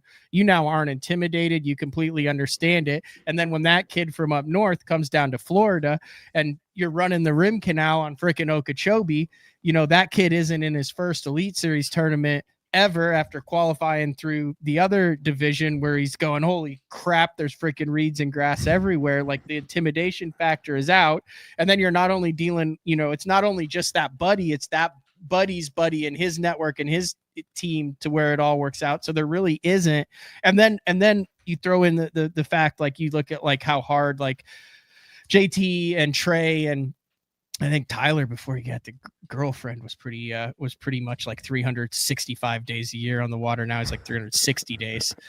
But those guys, like now you've got high level guys who are 1%ers who are working with other 1%ers who bring in other 1%ers. And now you've got the guy going, oh, hey, try the jig on the stump, maybe not the minnow. And then you've got the other guy that's going, hey, there's stumps like we catch them on the flats back there. Now we need to look for stumps on the flat. So now instead of just having that, now you've got guys that are throwing jigs on the stumps on the flats that are a combination of all 3. And they know where every stump is because they all just went and spent 6 days before the off limits graphing all the entire part of the lake to get all of the stumps on it. And then when they go back, no wonder they kick your ass. Yeah. It's your job. And on top of that, they have 11 years of live bass fishing that they can watch. Like, I mean, how much less intimidating? I remember the first time the elites went to the St. Lawrence River, out of Waddington, and how intimidated people were literally hugging Brandon Polnick as he left the dock. Please make it back. And now you look at that and you're like, you laughed because it is laughable because you look at the runs that people make now and how simple it is to fish current and just crack that nut. College kids get to do that as a team. They're told what to expect. You're going to fish a tournament up here. This is what to expect. And they do it together. And that's also at the age when you learn the most. Like if you open a freaking pizza shop, you're going to work the hardest when you're in your early 20s. And when things pull you away as you get older, you're still going to work hard, but you're not going to be just solely focused on that. All they live is fishing. They live, eat, and breathe it. You start that at 15 in the high school program. You fish in multiple day tournaments. You learn how it works. You're not intimidated. You look at a guy who's 3-4 years older than you that's competing for Angler of the Years. You get that under your belt for 4 years. You learn, you get to go to a school that suits your strength. You typically have a signing day. You do that for 4 years. Unless you're Tucker Smith, you ain't probably leaving that early, leaving college early or something like that. So if you start when you're 15, by the time you're 24, which is when most guys would start fishing the opens after they graduate from college, you have a decade of experience under your belt in multiple day high-level tournaments and a half decade, depending on how many times you went to O'Connell's and did the friggin' beer bongs on the Friday and Saturday night. It might have been a 5-year process for some of us, of knowing everywhere around the country, building relationships and planning it. So when you start, I would say you're 2 decades ahead of a 35-year-old guy that has casually fished with his buddies, maybe fished a BFL regional or 2, has his own business in a position where he's like, you know what, I can jump out for 6-7 weeks. Let's fish the opens and see how this goes. What's more amazing is when a guy like that beats one of these guys who's been set up for a decade like that. It's not the other way around, Dave. It's a good way to look at it. And they're not slowing down. I mean, look at all the young guys, Banks Shaw and all these different, it's crazy. It is crazy. The sport is getting harder to compete in. And I don't think that has, forward-facing sonar definitely helps expedite it. It is expedited it because you do get better the more time you spend on the water and the more time you spend with any tools. I do not think, I still think that there would be an influx of exceptionally young talent to the level that we're seeing. No, there would still be an influx of exceptionally young talent just because we're building anglers, which is what Bassmaster wanted, which is what, when you first came on in 2011, was a big issue with Bassmaster. Was we've got these guys who are fishing 3 opens, then we're feeding them to the wolves. The guys are saying, hey, hope you got a game plan for 2 years, because even though we won't kick you out, your soul, your spirit, your life, your family's going to leave you. Your friends are going to hate you. You're going to finish last. You're going to question everything you've known about your existence. You're going to have zero self-esteem left. And then we're going to leave you with credit card debt, and you'll be under a bridge doing illegal things for money just so you can get a cheeseburger. Like, that was the case for 12, 15 years. They wanted this to happen. It's good for the business. It's good for the sport. The industry wanted it to happen. I mean, how many people have you heard talk about growing the sport? The sport's growing. And I careful what you wish for, because I mean, to me, where people are like, oh, tournaments are going to be gone in 5 years. There's more young people competing in tournaments today than there ever has been. Ever. Like, dude, I was a weirdo when I grew up. I started fishing tournaments at 13 years old and was lucky enough to do okay at it. But I stood out like a weirdo because I was the kid, the one kid that was doing it. And there's more and more people like me. You know what I mean? Ott Defoe was a weirdo where he grew up. All of these people were weirdos because they stood out. Now they're not weirdos anymore. Now there's a lot of them doing it. It is wild. It's wild. But I think it's a healthy mark of the sport, the way it's growing. And I know that's not popular with everybody, but I just think and people want to pull their parents. Well, guess what? That their parents are helping everybody. Like you said, the swing coaches at 6 years old. It ain't just fishing. That dude starts hitting freaking home runs in high school. There's not a single parent in the stands going, yeah, well, his parents have been incredibly supportive. Like, no shit. You know what I mean? That wasn't an impressive 390-foot home run down the left field fence. Kid had a swing coach growing up. If I had a swing coach back in my day, I'd have been hitting dingers too. I'd have been sniping top shelf. Kid goes to power skating school every summer for 3 weeks. Yeah. That's every tryout of every team there is. There's people standing on the sidelines and saying, hey, little Johnny's only good because of this. Only good because that. I mean, sometimes you just got to say little Johnny's pretty freaking good, because guess what? There's a whole bunch of little Johnnies who had all that and still aren't doing what they're doing. You know what I mean? Like, if just because you have that, it's not automatic. It went from B+ to an A+, Mercer. Oh, wow. Saved it in the last 47 minutes. God, thank God. That's almost 2 hours. That was a long time. I feel like you came into the show like wanting to get into the weeds and were slightly disappointed that it was a weedless show for the first. Well, we did talk literally about weeds, but it was a weedless show for the most part for the first 45 minutes of it. Like, it took a while to work. Like, I feel like you came in like ready to deep dive into whatever should come your way, and that it was you felt like it was somewhat superficial until the second half. Is that a fair assessment? No, I mean, I just told you I'll talk about anything, and then we talked about things that I don't know that much about, and I'm like, well, why don't we talk about stuff? Like, I mean, no, I think it was fine. It was fine. Panger was wonderful. It was great. That's what we shoot for here. Really doesn't matter what the hell we think. We shoot for fine. But hey, here's one thing I'm going to say. School started today for a lot of kids. Don't be a jackass. If you're listening to this and you're on your way to school, be nice to people. It's a tough day for everybody going back to school. Don't be a jackass. Be nice. It makes a difference in people's world. That's great. I think my top demographic is the 45 to 70 crowd, but that hate everything we said.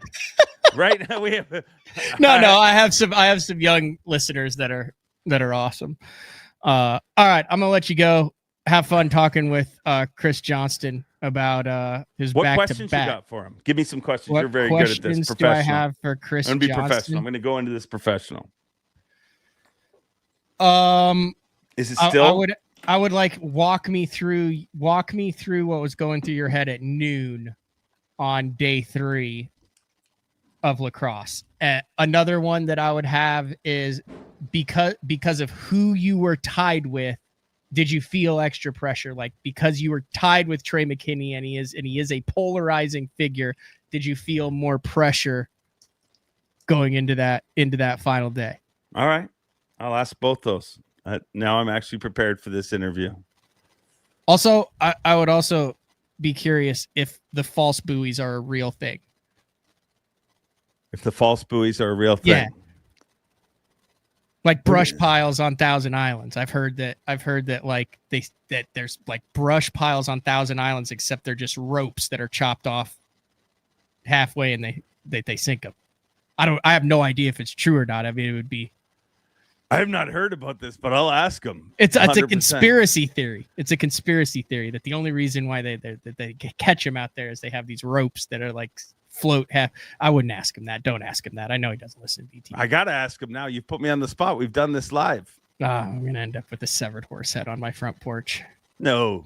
I'll just ask him. Inquiring minds want to know. All right. Good chat, Panger. All right. Thank you, Dave. I greatly appreciate it. What? No, I'm just laughing because I don't know why I'm laughing. Because I like to laugh, Panger. Yeah. Hey, guy. All right, we're just gonna end BT. I'm gonna end it with you on here. Same place, same time. Tomorrow, this has been another edition of BTL. We'll talk to everyone later. See ya. This episode, keep our call.